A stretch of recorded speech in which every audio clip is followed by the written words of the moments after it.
Hi.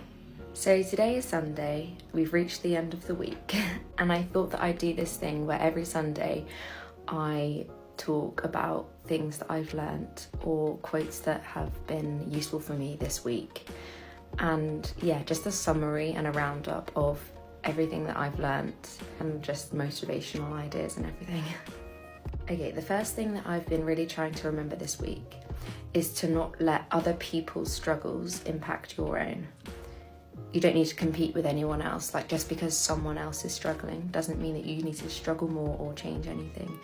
You can't put your life on hold because someone else is struggling. You're on your own journey, you're on your own path, and so you can't let someone else being ill impact you and make you worse. You need to focus on yourself. Adding on to that, I think that this week I've really focused on avoiding triggers, and just, if someone's triggering you, you have every right to step away from that person, and you have every right to unfollow that person if they're triggering you. Loads of things are coming up on my Instagram and TikTok of just unhealthy content, like what I eat in a day is where people are not eating enough at all, and that's triggering for me. I don't want to see that, so I've started unfollowing those things. So that's been a key thing of this week.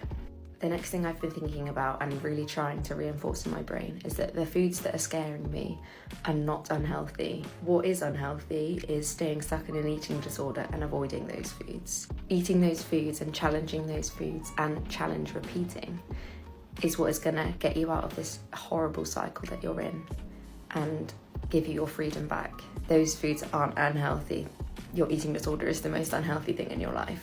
The next thing that I've been thinking about is remembering that it's a mental illness. I guess there are sometimes physical side effects, and obviously those need to be sorted out too, but remembering that your eating disorder is a mental illness, and therefore how ill you are isn't determined by what you look like at all. Someone could be weight restored and still have the most horrible thoughts about food and exercise and body image. It's a mental illness. You have to keep reminding yourself of that. My main thing from this week was just doing opposite actions. Every time I had a thought, doing the opposite. Like my Magnum on Friday, that was probably my biggest achievement of the week, having that Magnum even though my brain was screaming at me not to.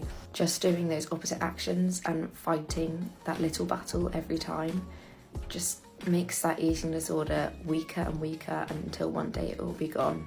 And just remember to be proud of yourself. You're doing amazing and you are going to be okay.